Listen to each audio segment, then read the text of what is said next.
Unit போயிட்டு நாளைக்கு shooting அப்படிங்கிற போது ஸ்கிரிப்டில் சில சேஞ்சஸ் பண்ண சொல்லி வந்த விஷயத்தினால ட்ராப் பண்ணப்பட்டது படம். முதல்ல வந்து அவர்கிட்ட பணம் இல்லை, பணத்துக்காக வந்து வில்லனாக போய் நடிக்கிறாரு.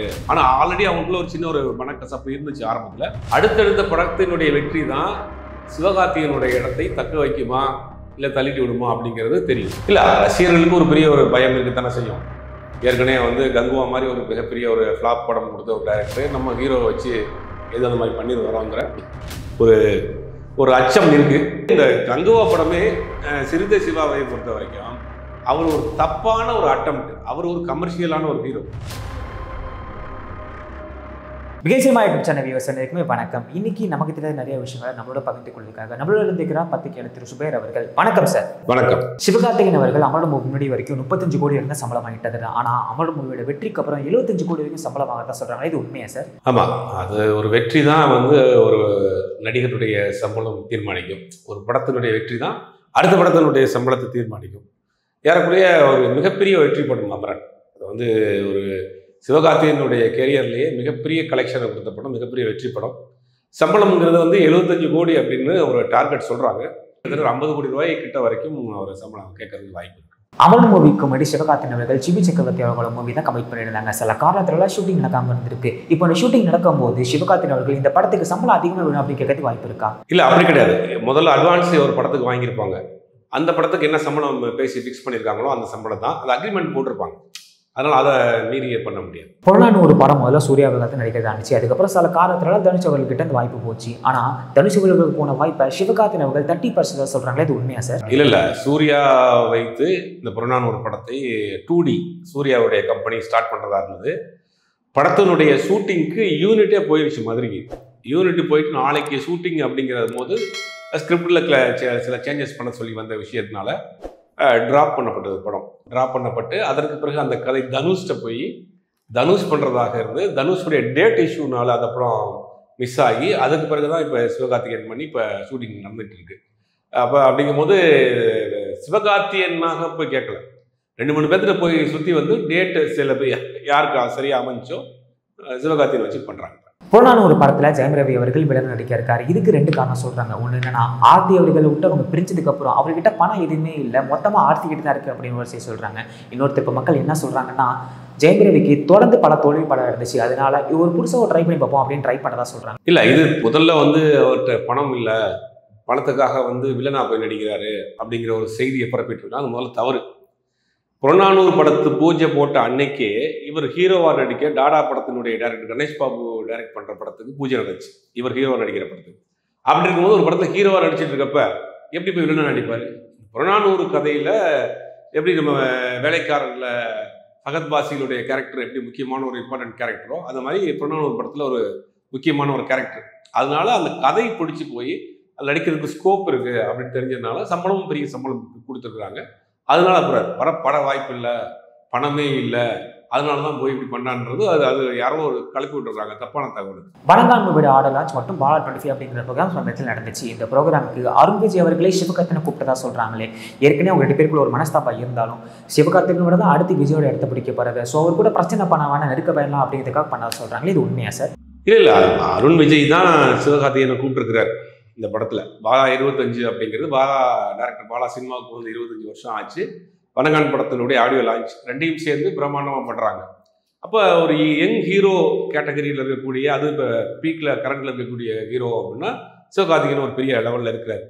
அப்படிங்கும் போது அருண் விஜய் வந்து சிவகார்த்திகேயன் நிகழ்ச்சிக்கு வந்தால் நல்லாயிருக்கும் அப்படின்னு இவர் இன்வைட் பண்ணியிருக்கிறாரு. பட் அவர் வந்துட்டார் பெரிய மனசோட. ஆனால் ஆல்ரெடி அவங்களுக்குள்ள ஒரு சின்ன ஒரு மனக்கசப்பு இருந்துச்சு ஆரம்பத்தில். சிவகார்த்திகேயனை பொறுத்த வரைக்கும் இப்போ அடுத்த கட்ட க்ரோத்தை நோக்கி போயிட்டு இருக்கிறாரு.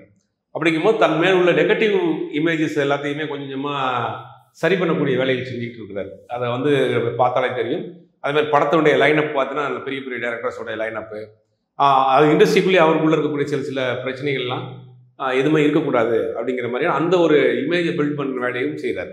சிவகார்த்திகேயன் அவர்கள் அஜித்தை பீட் பண்ணதா சொல்கிறாங்க. ஏன்னா படத்தோட வசூலாக இருக்கட்டும், சேலரி, ஃபேன் பேஸில் எல்லாத்துலேயுமே அஜித்தோட சிவகார்த்திகேயன் ஒரு படி முன்னாடி இருக்காரு அப்படின்னு சொல்கிறாங்களே, இதை நீங்கள் எப்படி பார்க்குறீங்க? இல்லை, அது தப்பு. அதாவது ஒரு செய்தியை தப்பாக பரப்பிட்டு இருக்காங்க. அமரன் படம் மிகப்பெரிய ஒரு கலெக்ஷன் கொடுத்த படம், சிவகார்த்திகேயனுடைய கேரியர்லேயே பெரிய ஒரு வெற்றியை கொடுத்த ஒரு படம். ஆனால் இதே மாதிரியான வெற்றியை பல படங்கள் கொடுத்துருக்காரு அஜித்.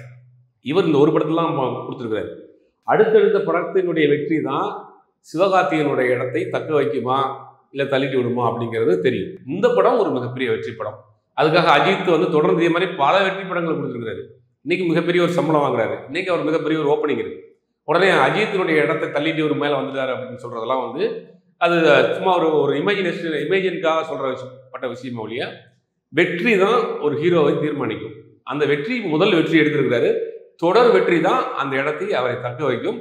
அடுத்தடுத்து வரக்கூடிய படத்தில் வச்சு தான் சிவகார்த்திகேயனுடைய பொசிஷன் என்னன்னு தெரியும். அஜித்தோட விடாமுயற்சி படம் ரிலீஸ் ஆகுதுல ஒரு சிக்கல் இருக்கிறதா சொல்றாங்களே சார். ஏன்னா அந்த படம் ஹாலிவுட் படமான பிரேக் டவுன் மூவியோட கதையோட ஒத்து போகுது. அதனால அதை தயாரிச்ச நிறுவனம் லைகா ப்ரொடக்ஷன் கிட்ட 150 கோடிக்கு அவதாரம் வச்சதை சொல்றாங்க. இது உண்மையா சார்? இல்ல, அது பிரேக் டவுன் படத்தினுடைய தழுவல் தான் அப்படிங்கிறது நம்ம டீசர் பார்க்குறப்பே எல்லாம் பார்க்குறப்பே தெரியும்.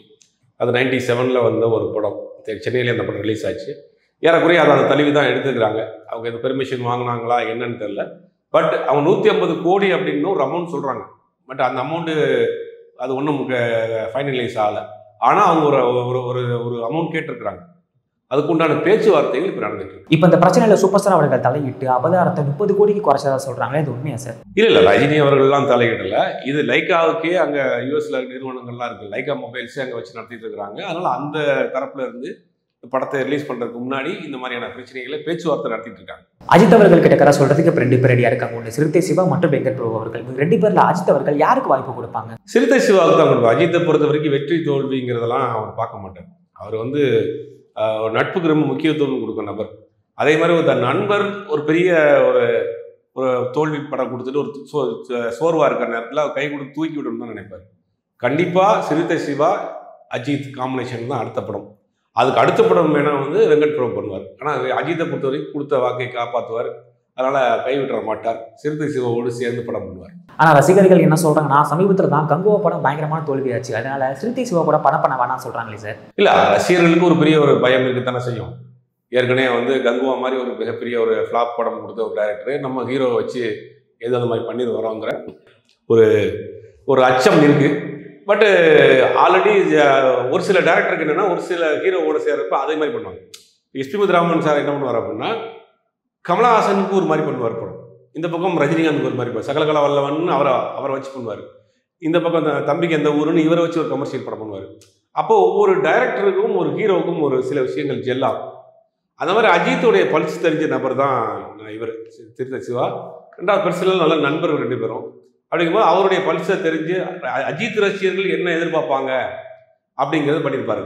ஒன்று இந்த கங்குவா படமே சிறுத்தை சிவாவை பொறுத்த வரைக்கும் அவர் ஒரு தப்பான ஒரு அட்டம்ப்ட். அவர் ஒரு கமர்ஷியலான ஒரு ஹீரோ.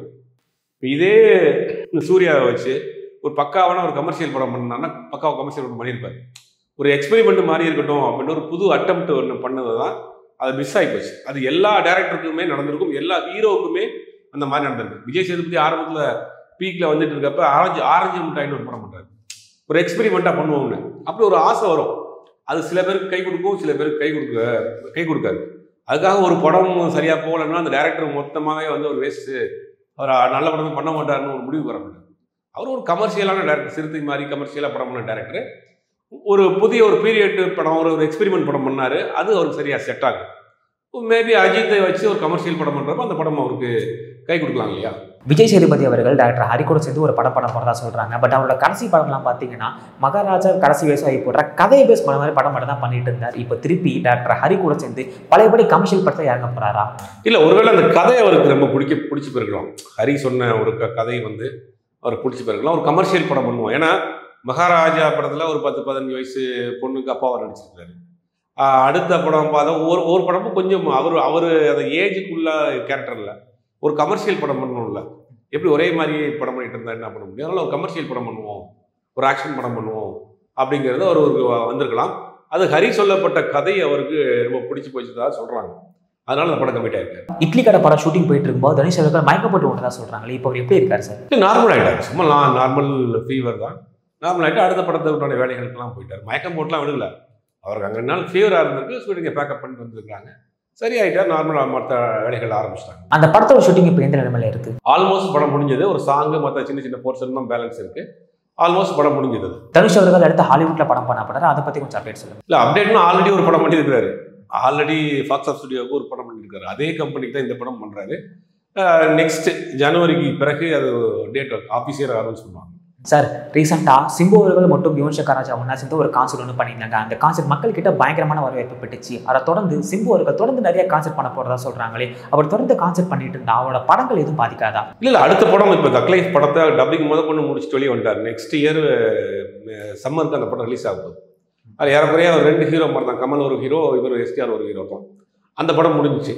அதற்கு பிறகு இப்போ இந்த பொங்கலுக்கு முன்னாடி ஒரு படத்தினுடைய பூஜை பண்ண போகிறாங்க. பட வேலைகள் ரொம்ப ஃபாஸ்ட்டாக போயிட்டு இருக்கு. 2-3 படங்கள் லைனப்பில் வச்சிருக்கிறாரு. அதுக்கடையில் அந்த சிங்கப்பூர் ஈவெண்ட்டை பார்த்துட்டு நிறைய கம்பெனிஸ் வந்து அவரை கேட்குறாங்க, நீங்கள் ஈவெண்ட் பண்ணுங்க, கான்செப்ட் பண்ணுங்கன்னு கேட்குறாங்க. அது ஒன்றும் அவர் ஃபைனல் பண்ணல.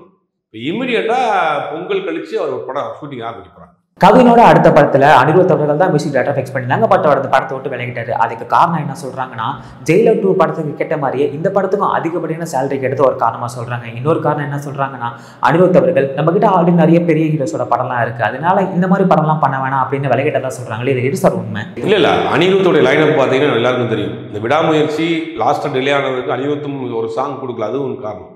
ரொம்ப பிஸியாக இருக்கிறாரு. சம்பளம் மிகப்பெரிய சம்பளம் வாங்கிட்டு இருக்காரு. இப்போ ஆல்ரெடி கவினுடைய படத்தை டான்ஸ் மாஸ்டர் சதீஷ் தான் அந்த படத்தை டைரக்ட் பண்ணுறாரு.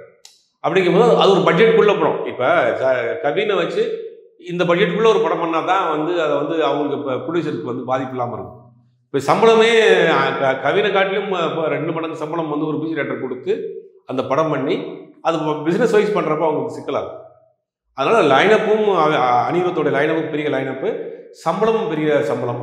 அதனால அந்த படத்தில் அவர் நடிக்க முடியாமல் போச்சு. இப்போ வேற ஒரு மியூசிக் டைரக்டரை போட்டு இந்த படம் ஜனவரி ஷூட்டிங் போகிறாங்க.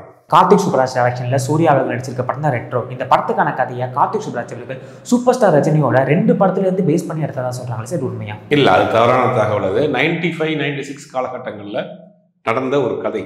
அது இப்போ ப்ரெசென்ட்லேயும் வர்ற மாதிரியான ரெண்டு இதையும் மிக்ஸ் பண்ண ஒரு கதை.